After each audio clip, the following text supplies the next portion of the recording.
timeout. Yeah, that's too.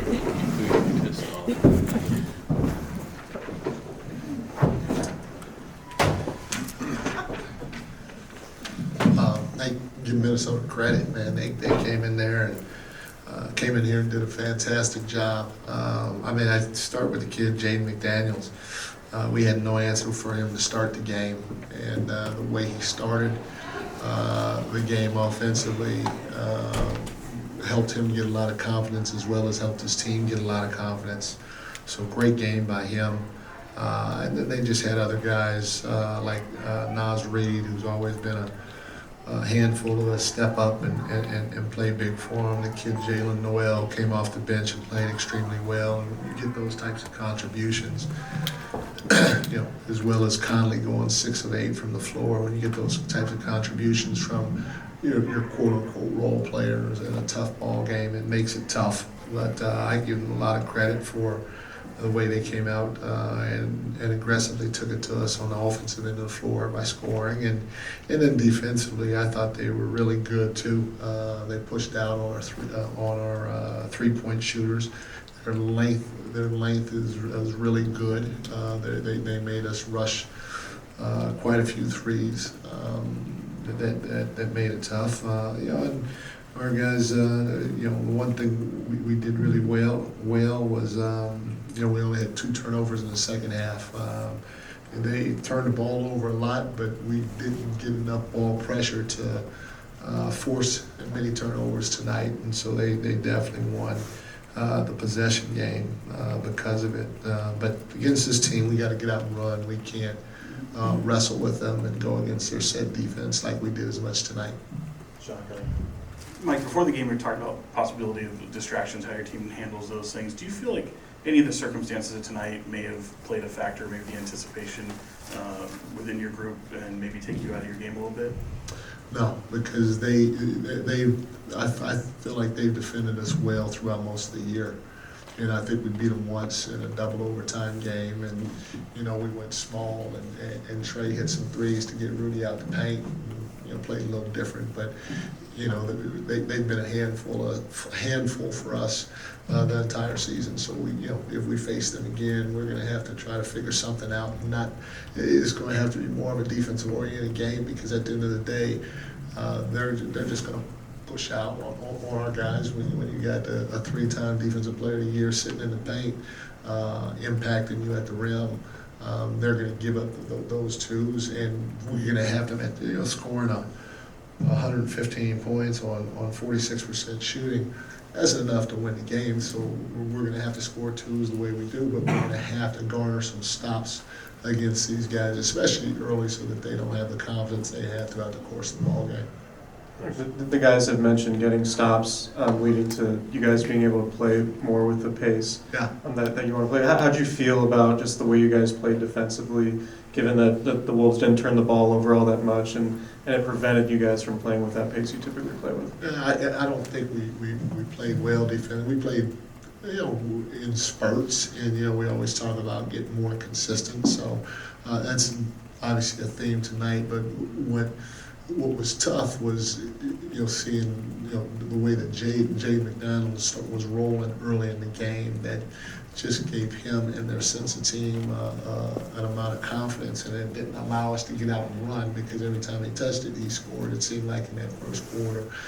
And so, having said that, we have to do a better job from the outset of trying to get stops against this team, because if we don't, we're going to be going against a set defense all the time, and their length is tough, and they're physical. They'll hold and grab and push and all those other things. And it's a good team.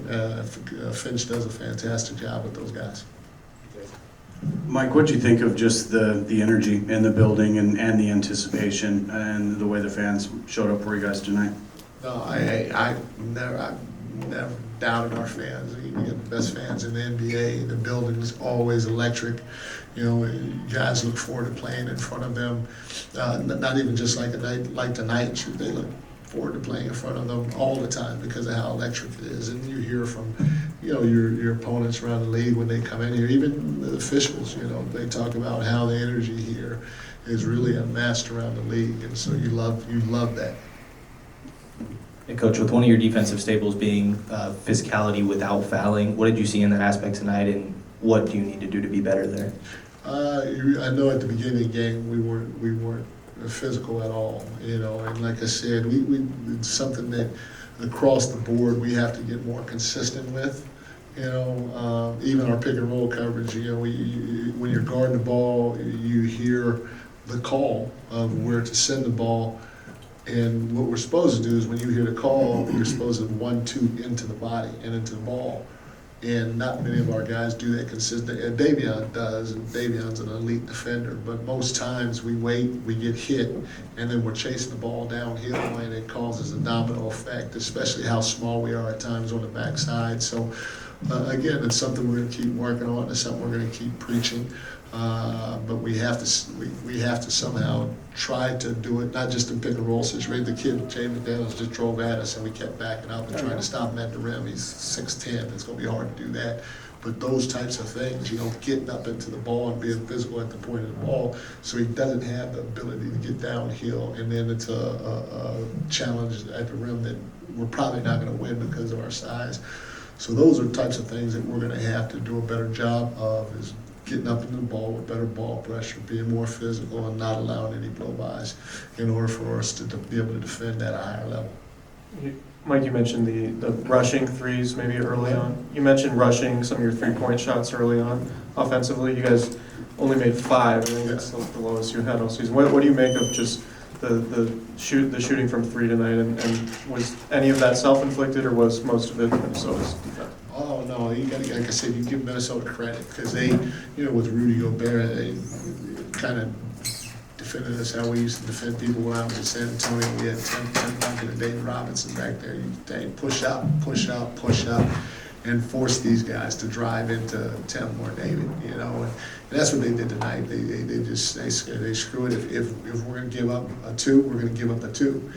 And like I said, again, I feel like in a situation like that against a team like that, especially going 5 for 27 from the 3, 115 points is enough to win. I mean, even you look at Golden State last night, they held them to 96 or 98, whatever it is, points. And that's why they had a chance to win down the stretch. We have to do a better job. We're not going to be able to allow them to shoot 50-some% from the 2 and 37% from the 3, because it's going to be a grinded out physical type game, and we got to get stopped so we can get out and transition before their defense is set, and maybe get some threes because our spacing is right. If we don't, we're moving around or trying to do our stuff. When they do close out on us, they're closing out with some pretty big bodies. Mike, this has been a season of learning and teaching and all that stuff. Is this one of those games where we talked about it before, where it could be a positive if, going into a game like this, but can you still take some positives out of it and some teaching moments out of this game about how to, handle a chaotic game that has so much on the line?